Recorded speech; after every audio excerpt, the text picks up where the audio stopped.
Hi class. Let's now go deeper into finance and healthcare.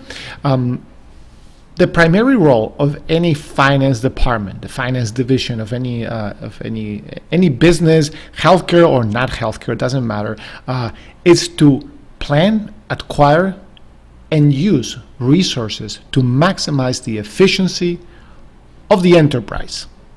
We assume that by maximizing the efficiency of the enterprise, we will then as well reach the highest possible value of the enterprise. And remember from the previous video that in finance, the goal of the corporation is to maximize the wealth of the stockholders. So if we do this, we will achieve that goal, which is to maximize the value of the enterprise, which is the same as to say maximize the value, the wealth of stockholders.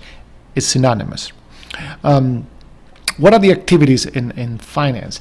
Well, they range from planning and budgeting, right? Then you go to the finance department to tell you, or you go to them for them to tell you, or you tell them. It depends on the situation. It's a back and forth, right? But they're going to help you plan and budget the operations for each of the departments. Of course, my mind right now is going to all the businesses other than healthcare. Let me come back to healthcare, but think about a hospital, for example, a big organization. So the finance department is the one that is going to be responsible for figuring out, okay, how much money do we need for in the ER? How much money do we need for maternity, the maternity ward? Okay. Do we need to make any changes because something's going to happen next year? We need to increase one of our wings, right? Maybe we have some capital expenditures. We're expanding the hospital. They do all of that. They manage the financial operations. They're responsible for all the financial operations. They need to, they have a good grasp of where the cash is going, where the loans.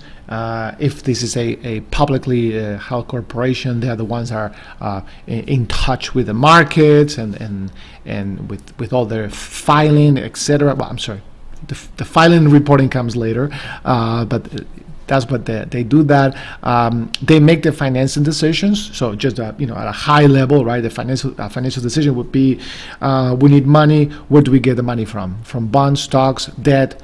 How does that work? They make that decision. Do we issue a bond for 10 years, for 20 years, for 30 years? They make those decisions. The capital investment decisions, now you're talking big project, right, that require large amounts of funds.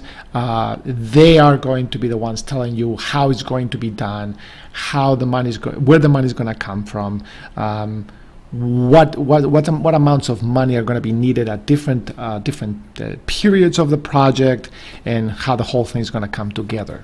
And finally, which is probably the most important when it comes to not-for-profits, is the financial reporting.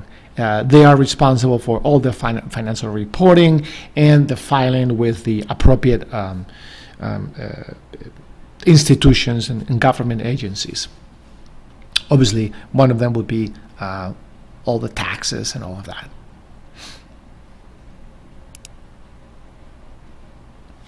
Any sound financial planning, business planning, has to start with some type of statement, some type of strategic planning, so you know where you need to go, so you can figure out what it is that you're going to need to get there. So the strategic planning is a statement that lays out clearly where the company is, where the organization is, and where it wants to be, and how it's going to get there. It is very common to see companies that miss one of the three, or all three, or two out of the three, and then that's when when I start making faces. That's where I have to turn off Zoom or look the other way. Because just strategic planning is not, we want to be the largest hospital in Massachusetts. That means nothing at all. I want to be a unicorn, but I can't, for the obvious reasons. Sorry, it's just, but Does it sound personal? Yeah, probably. I've heard this so many times that it baffles me. Where you are, where you want to be, and how are you planning to get there. If you don't know how you're gonna get there, this is nothing. It's not a strategic planning. It's wishful thinking. Okay. It needs to contain as well the values of the company, the mission, the vision statement, the milestones, the goals, the objectives, right?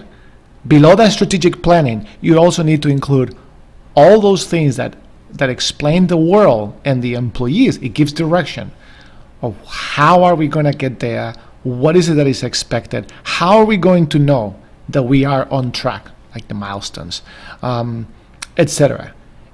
Without the strategic planning, without the values and the mission and everything else, there's no direction. There's absolutely no direction. Very common to see in for-profit and not for-profit. I'm not going after one or the other because I see it in both. Now, the difference, right? Remember, this whole presentation is about the differences, right? The difference between the for-profit and not for-profit is that the planning, the strategic planning, where you laid out all the missions, the goals, and the milestones, they're not going to be made in terms of monetary figures. They're not going to be. They're not going to orbit around specific financial goals or growth or market share, right? To be the largest manufacturer, right? To have 2/3 of no. It is not that way. So for the not-for-profits, strategic planning is quite different than the for-profit. It has the same pieces, but the language is completely different. It's very, very, very different. Regardless of for-profit or not-for-profit, regardless of the fact that what I said, that you don't talk about, you don't base your goals on monetary figures. It doesn't mean that you can ignore the financial viability of the company. You cannot do that, right? Your statements, your strategic planning has to be surrounded by well put together financial strategy. Otherwise, it's not going to work. You're not going to get there, right? So, not-for-profit goals are not in terms of monetary figures, but it doesn't mean that they can completely ignore the finances of it. The goals and objectives should be measurable. For profits and for not-for-profits, they should be measurable. Sometimes it's difficult for the not-for-profit to have objectives that are very crisp and measurable. That's why sometimes the statements are slightly not as precise as for the for-profit, and that's okay. That's okay for the not-for-profit, because that is the world that they're playing in. That's the and that is okay. But as much as you can, make sure that your goals and objectives are measurable in some way. It doesn't have to be monetary, but measurable in some way. And this process should be a continuous process. This is not something that you do and you never revisit, you never review, you never do anything with it. No, this is a process that you have to periodically review, because you never know what's going to happen next, right? Things could change, the community could change, what you do could change, and you need to be flexible and be ready to change your planning. It's okay to change your planning. No one says that you have to stick to your planning, or else. No, you can change your planning if it's necessary. But like one of my bosses used to say, plan the work and work the plan, right? So, do your best, but when time comes, you need to be smart enough to change course if needed.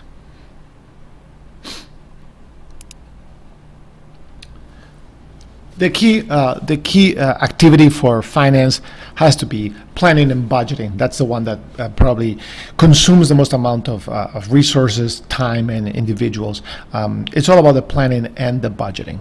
At a high level, the planning and the budgeting, there's no difference between for-profits and not-for-profits because they both have to deal with cash. That's unfortunate for the not-for-profits, but it's the reality, right? So planning and budgeting, what is it? It's critical. Planning encompasses the overall process of preparing the firm financially for the future, right? In very simple terms, just making sure that whatever it is that you're planning to do is it's paid by with money, right? Is that you're matching your inflows and your outflows. You're making sure that you're not spending. Well, careful there, because that's where things get interesting, right? But if you spend more than what you have, if your outflows are larger than your inflows, you better have a good explanation for that and a good way to get around that, right?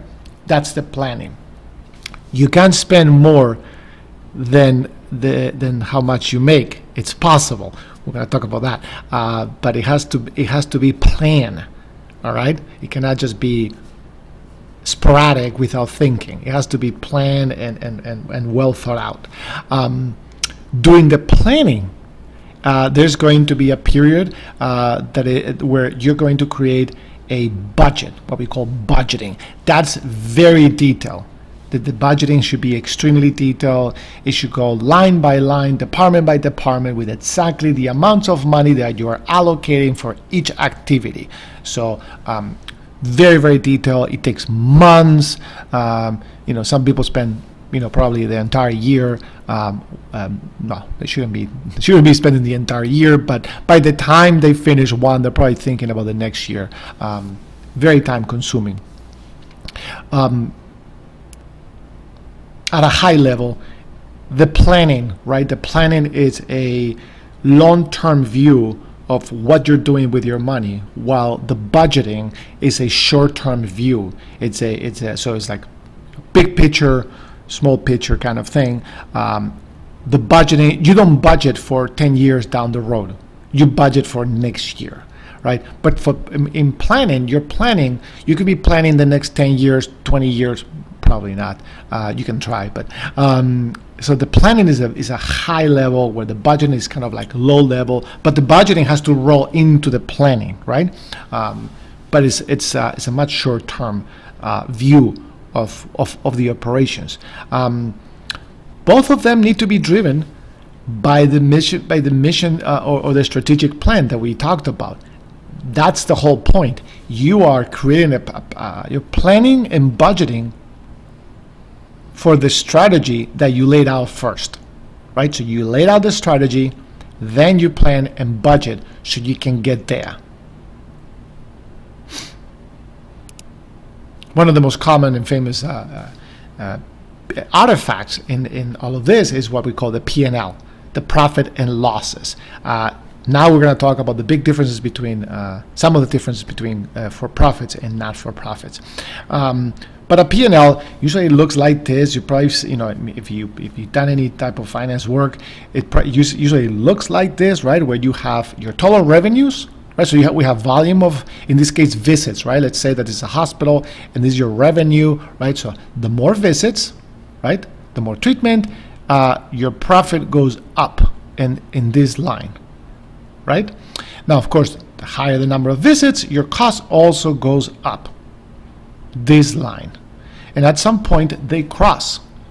Where they cross, what do we call that? The break-even point, right? That's where you break even. Anything to the left is a loss. Anything to the right, it's your profit. So very common statement and very common way of showing it with this display. They can be used to support your budgeting and your planning. You can break down your fixed cost versus your variable cost. So your fixed costs are those costs that don't change with the activity of your business. So for example, say that you have a hospital and you have to pay, there's an insurance policy that you have to pay every year for $1 million on the hospital. That $1 million that you pay every year has nothing to do with the number of people that go in and out of the hospital. You could treat 10 people or 10,000 people or 100,000 people. You have to pay the exact same amount in insurance. If that's the case, if what I said is true, that's a fixed cost.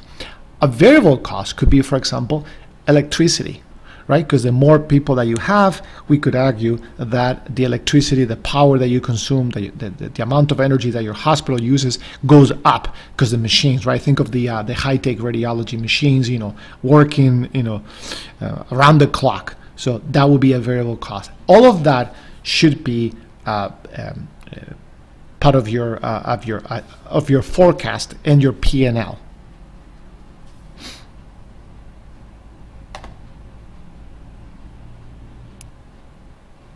In healthcare, so we're bringing a good friend of ours, right? Because you've seen this in other chapters. Under capitation, things are slightly different, right? Check that. Look at this graph. Look at this graph, right? Something has changed. Well, what has changed is the revenues. The revenues are now flat, right? Because under capitation, you know exactly how much money you're going to get because it's fixed. The amount of money that you can get per individual that comes in is fixed. So that changes things considerably. As you can see now, the profit is on the left side and the loss is on the right side. Do you notice that? You see here where you break even, right? Your losses are to the left because, as you can see, your costs are higher than your revenue, and your profit is the other way around. Your revenue is higher than your cost. But under capitation, a P&L looks exactly the opposite. You can produce care, you can produce medical care, right, at a profit when you only see a few people. But the more people you see, right, you're going to incur higher cost.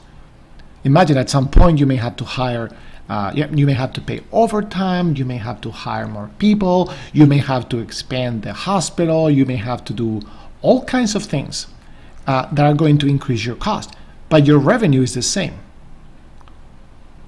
So huge difference there, right? Under capitation, profit occurs under low volume, as opposed to when there's no capitation in a normal business environment, where the profit happens at high volume. Big difference. That also affects the not-for-profits.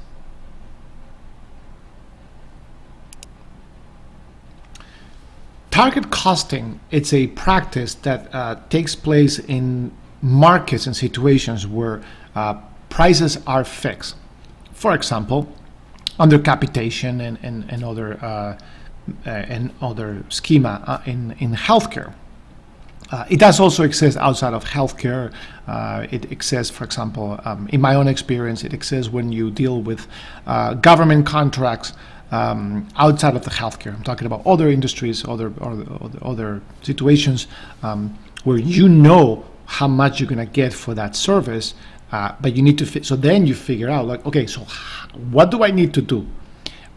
If what I need is 1%, 2%, 5%, 10% profit, knowing how much I'm going to get for it, because I'm a price taker, now I know how much I need to make out of this for whatever reason, then I can target a specific cost, right? Because remember, profit equals revenue minus cost, right? So if the revenue is fixed to get to the profit, then I can just figure out what the cost is. Think about the equation, right? When you think about the formula, then I know what the cost needs to be at a maximum, right? So I can achieve my goals. So this is a practice very common in healthcare and very common in not-for-profit. So for the not-for-profit, think about it, right? Technically, the way I see it, technically they see a revenue that is fixed They're only going to get so much money to provide certain service. On day one, we can, things happen on day two, but on day one, right, they have so much money. This is how much money they have. So think about that as the revenue that is fixed. Or the community or a community partner has provided X amount of money to do certain thing. Well, they know how much money they're getting. They know how much money they need to profit, right? And I'm using the word profit here carefully because it's not the profit like in the sense of a corporation, but they know their margins. So then they know how much money they can spend. Think of, for example, a not-for-profit that delivers meals to individuals. Well, if you have so much money coming in, right, to pay for your operations, then you know how much money you can spend on the meals, producing the meals. So if you figure out that you are given $5 per individual, well, you know that your meals cannot be more than $5 per individual. They technically shouldn't be.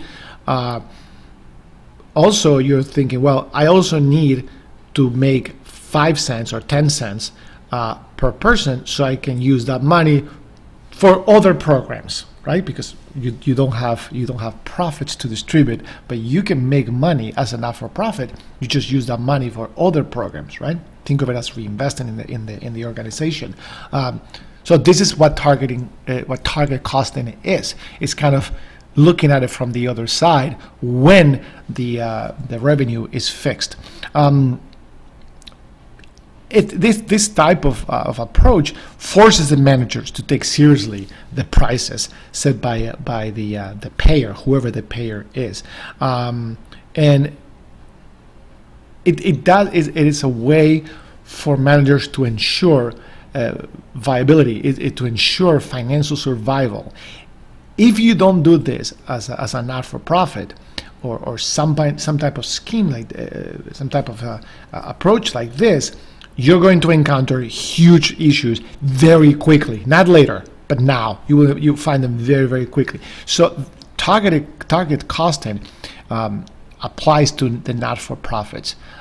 For the for-profits, usually doesn't, because they don't face fixed prices. Sometimes they do, but that's a big difference.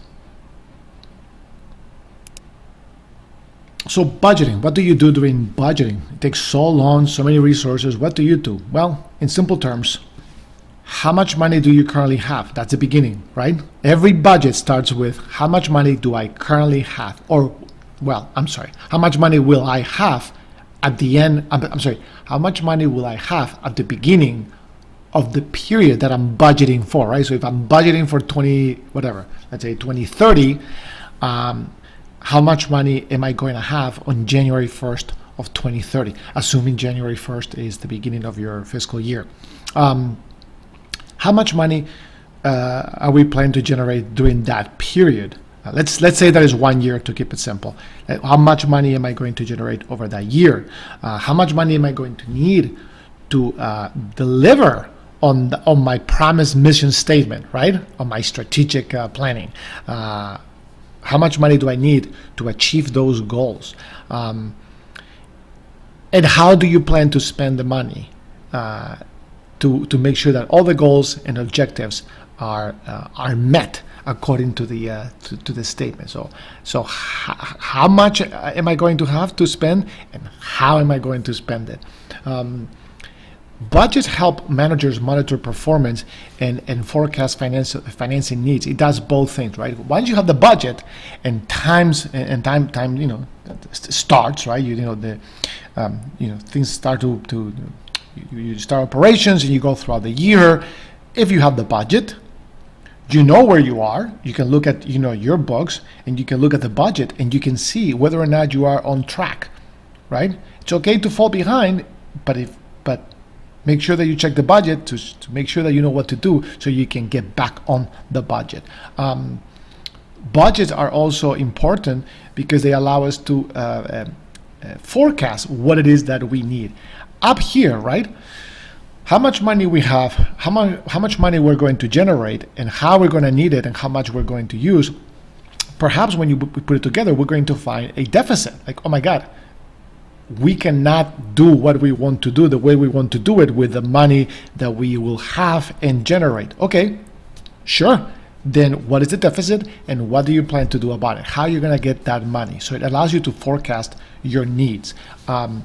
It doesn't help if you, every morning you find out how much money you need to to get to finance your not-for-profit. It doesn't work that well.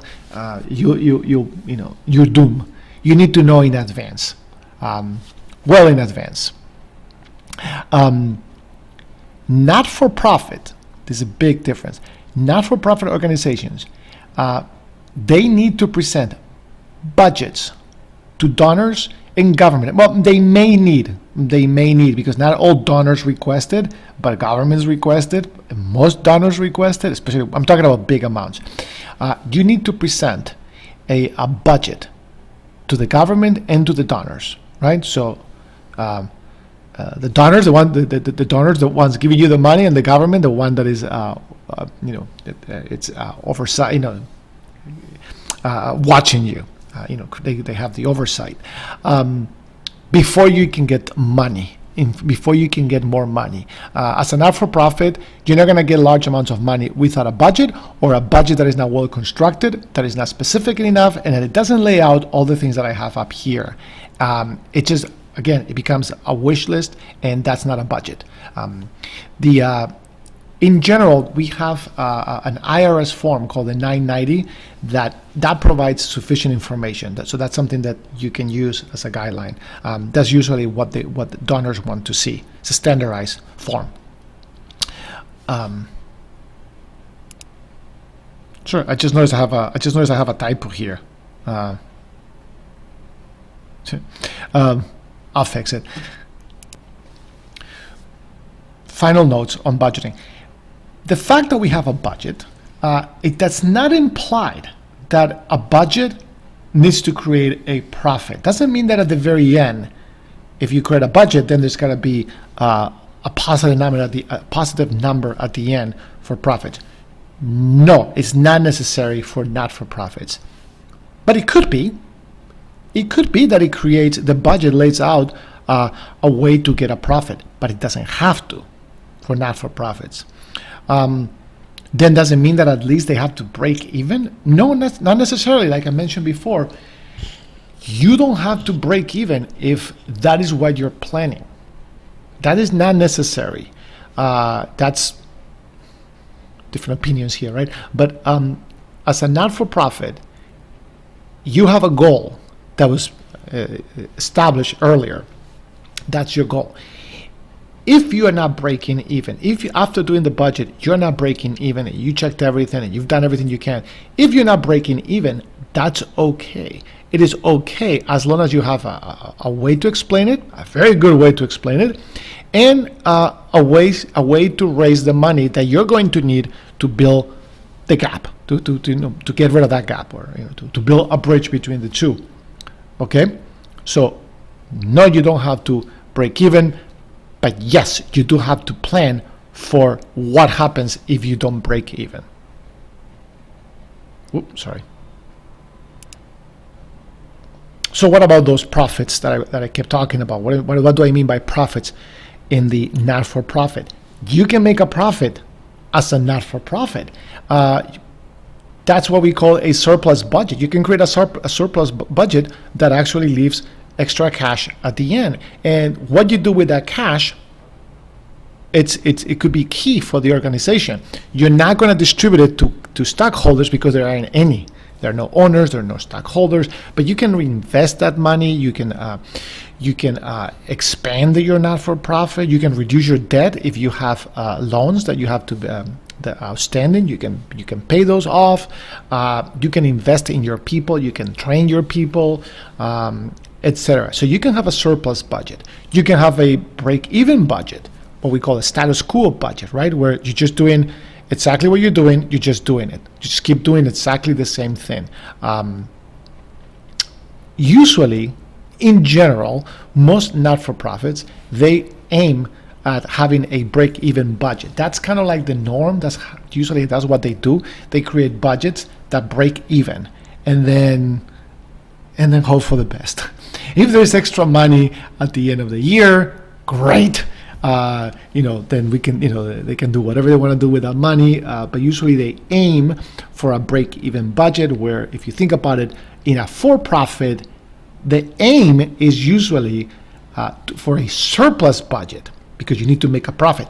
Doesn't mean that every year is going to be a surplus budget, but that's kind of like the hope and goal. That's the norm, where in the not-for-profit, the norm is the break-even budget.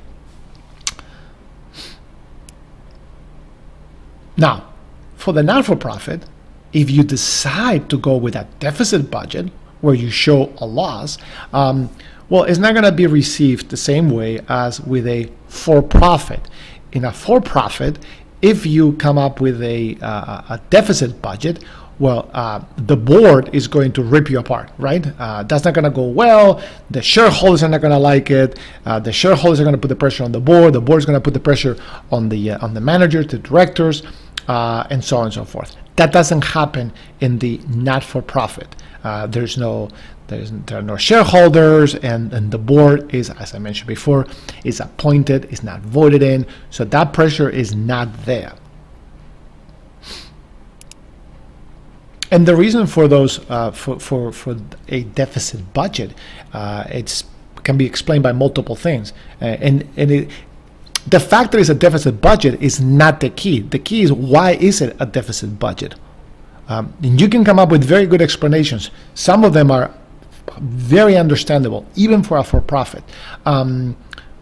May not be very the stockholders, the shareholders may not be as understanding, but it could make economic sense. Because you could be investing in the company, you could be growing, you could be doing all kinds of things. So that's why you come up with a deficit budget, because you do have a plan. That is what you're trying to do. If you're just like wasting money, that's not going to go well with in the for-profit, and it shouldn't go well in the not-for-profit either, obviously. I'll stop here, and we'll move on to reporting on the next one. Thank you.